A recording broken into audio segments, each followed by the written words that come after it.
La Bible en un an, la 136e journée, le premier livre de Samuel, chapitre 20, verset 1 au chapitre 21, verset 15. Le livre des psaumes, chapitre 113, verset 1 à 9. Le livre des proverbes, chapitre 14, versets 30 et 31. L'évangile de Luc, chapitre 16, verset 19 au chapitre 17, verset 10. Premier livre de Samuel, chapitre 20. David s'enfuit de Najoth près de Rama. Il alla trouver Jonathan et dit : Qu'ai-je fait ? Quel est mon crime ? Quel est mon péché aux yeux de ton père pour qu'il en veuille à ma vie ? Jonathan lui répondit : Loin de là, tu ne mourras point. Mon père ne fait aucune chose, grande ou petite, sans m'en informer. Pourquoi donc mon père me cacherait-il celle-là ? Il n'en est rien. David dit encore, en jurant : Ton père sait bien que j'ai trouvé grâce à tes yeux, et il aura dit que Jonathan ne le sache pas, cela lui ferait de la peine. Mais l'Éternel est vivant et ton âme est vivante, il n'y a qu'un pas entre moi et la mort. Jonathan dit à David : Je ferai pour toi ce que tu voudras. Et David lui répondit : Voici, c'est demain la nouvelle lune, et je devrais m'asseoir avec le roi pour manger. Laisse-moi aller, et je me cacherai dans les champs jusqu'au soir du 3e jour. Si ton père remarque mon absence, tu diras : David m'a prié de lui laisser faire une course à Bethléem, sa ville, parce qu'il y a pour toute la famille un sacrifice annuel. Et s'il dit : C'est bien, ton serviteur alors n'a rien à craindre. Mais si la colère s'empare de lui, sache que le mal est résolu de sa part. Montre donc ton affection pour ton serviteur, puisque tu as fait avec ton serviteur une alliance devant l'Éternel. Et s'il y a quelque crime en moi, ôte-moi la vie toi-même, car pourquoi me mènerais-tu jusqu'à ton père ? Jonathan lui dit : Loin de toi la pensée que je ne t'informerai pas, si j'apprends que le mal est résolu de la part de mon père et menace de t'atteindre.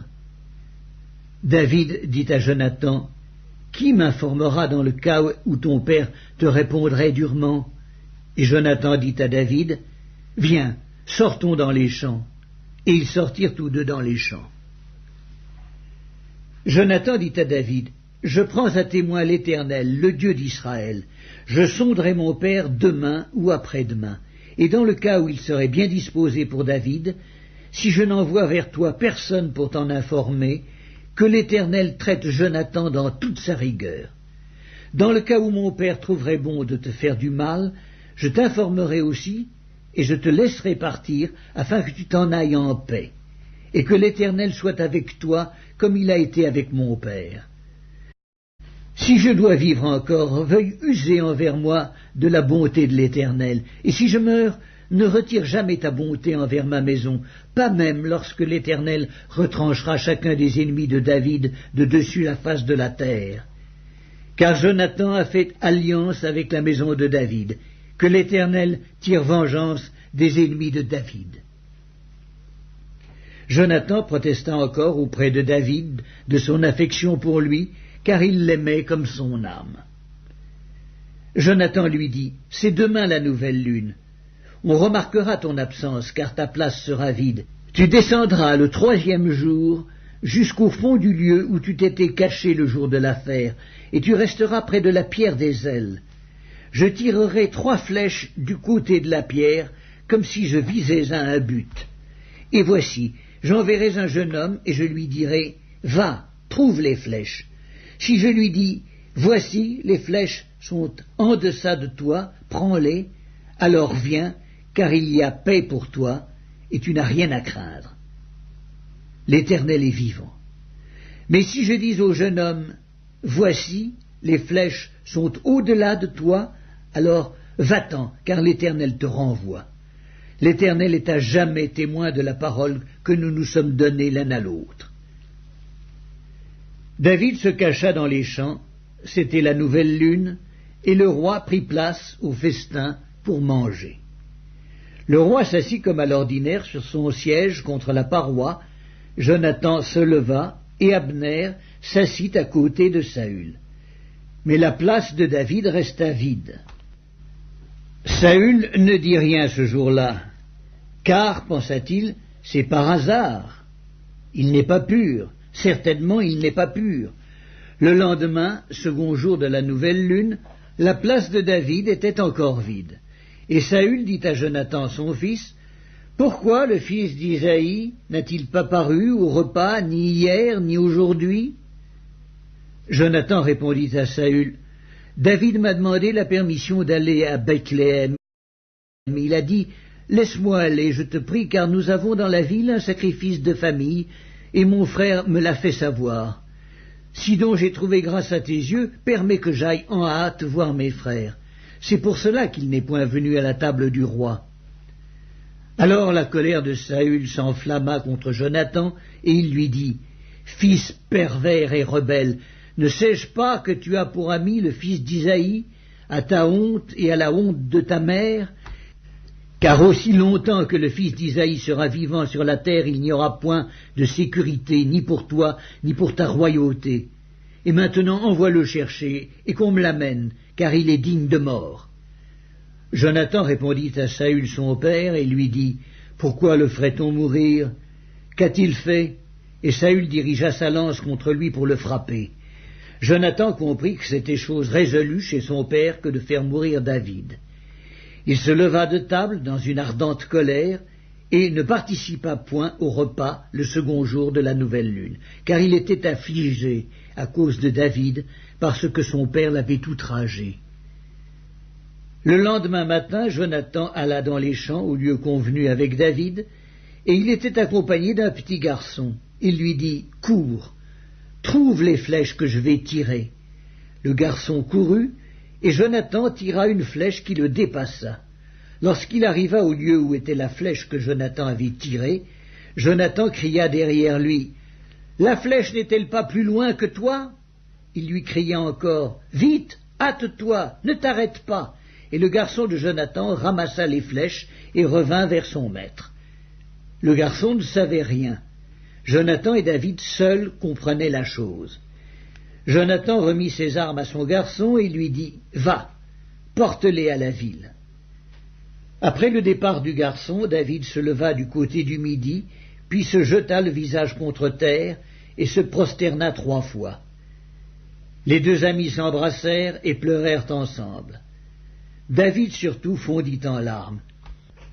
Et Jonathan dit à David, « Va en paix, maintenant que nous avons juré l'un et l'autre, au nom de l'Éternel, en disant que l'Éternel soit à jamais entre moi et toi, entre ma postérité et ta postérité. » David se leva et s'en alla, et Jonathan rentra dans la ville.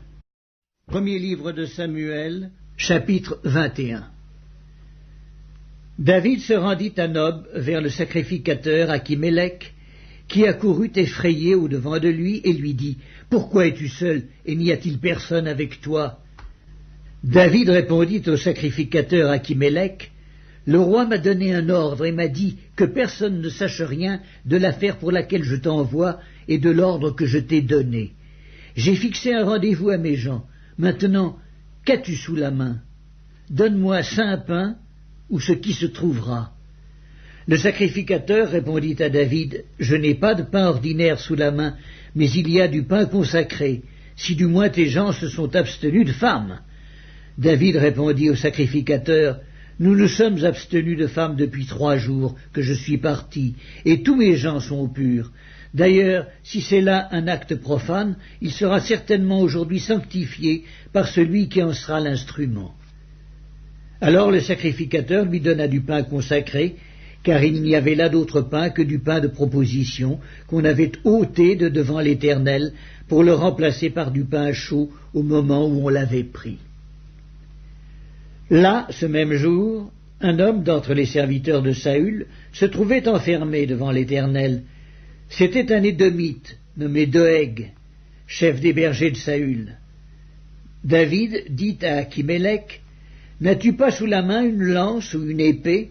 Car je n'ai pris avec moi ni mon épée, ni mes armes, parce que l'ordre du roi était pressant. » Le sacrificateur répondit, « Voici l'épée de Goliath, le Philistin, que tu as tué dans la vallée des Térébintes. Elle est enveloppée dans un drap, derrière l'éphod. Si tu veux la prendre, prends-la, car il n'y en a pas d'autre ici. » Et David dit, « Il n'y en a point de pareil, donne-la-moi. » David se leva et s'enfuit le même jour, loin de Saül. Il arriva chez Achish, roi de Gath. Les serviteurs d'Achish lui dirent, « N'est-ce pas là David, roi du pays? N'est-ce pas celui pour qui l'on chantait en dansant, Saül a frappé ses 1000 et David ses 10 000 ?» David prit à cœur ces paroles, et il eut une grande crainte d'Achish, roi de Gath. Il se montra comme fou à leurs yeux, et fit devant eux des extravagances. Il faisait des marques sur les battants des portes, et il laissait couler sa salive sur sa barbe. Achish dit à ses serviteurs, « Vous voyez bien que cet homme a perdu la raison, pourquoi me l'amenez-vous? Est-ce que je manque de fou pour que vous m'ameniez celui-ci et me rendiez témoin de ses extravagances? Faut-il qu'il entre dans ma maison ?» Psaume 113. Louez l'Éternel. Serviteurs de l'Éternel, louez, louez le nom de l'Éternel. Que le nom de l'Éternel soit béni dès maintenant et à jamais. Du lever du soleil jusqu'à son couchant, que le nom de l'Éternel soit célébré. L'Éternel est élevé au-dessus de toutes les nations, sa gloire est au-dessus des cieux. Qui est semblable à l'Éternel, notre Dieu? Il a sa demeure en haut, il abaisse les regards sur les cieux et sur la terre. De la poussière il retire le pauvre, du fumier il relève l'indigent, pour les faire asseoir avec les grands de son peuple. Il donne une maison à celle qui était stérile, il en fait une mère joyeuse au milieu de ses enfants. Louez l'Éternel. Livre des Proverbes, chapitre 14. Un cœur calme est la vie du corps, mais l'envie est la carie des os. Opprimer le pauvre, c'est outrager celui qui l'a fait, mais avoir pitié de l'indigent, c'est l'honorer. Évangile de Luc, chapitre 16. Il y avait un homme riche qui était vêtu de pourpre et de fin lin, et qui chaque jour menait joyeuse et brillante vie. Un pauvre nommé Lazare était couché à sa porte, couvert d'ulcères, et désireux de se rassasier des miettes qui tombaient de la table du riche, et même les chiens venaient encore lécher ses ulcères. Le pauvre mourut, et il fut porté par les anges dans le sein d'Abraham. Le riche mourut aussi, et il fut enseveli. Dans le séjour des morts, il leva les yeux, et tandis qu'il était en proie au tourment, il vit de loin Abraham et Lazare dans son sein. Il s'écria, « Père Abraham, aie pitié de moi, et envoie Lazare pour qu'il trempe le bout de son doigt dans l'eau et me rafraîchisse la langue, car je souffre cruellement dans cette flamme. » Abraham répondit, « Mon enfant, souviens-toi que tu as reçu tes biens pendant ta vie, et que Lazare a eu les maux pendant la sienne. Maintenant il est ici consolé, et toi tu souffres. D'ailleurs, il y a entre nous et vous un grand abîme, afin que ceux qui voudraient passer d'ici vers vous, ou de là vers nous, ne puissent le faire. » Le riche dit, « Je te prie donc, père Abraham, d'envoyer Lazare dans la maison de mon père, car j'ai 5 frères. C'est pour qu'il leur atteste ces choses, afin qu'ils ne viennent pas aussi dans ce lieu de tourment. » Abraham répondit, « Ils ont Moïse et les prophètes, qu'ils les écoutent. » Et il dit, « Non, père Abraham, mais si quelqu'un des morts va vers eux, ils se repentiront. » Et Abraham lui dit, « S'ils n'écoutent pas Moïse et les prophètes, ils ne se laisseront pas persuader quand même quelqu'un des morts ressusciterait. » Évangile de Luc, chapitre 17.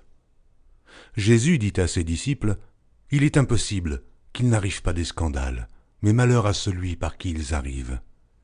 Il vaudrait mieux pour lui qu'on mît à son cou une pierre de moulin et qu'on le jetât dans la mer, que s'il scandalisait un de ses petits.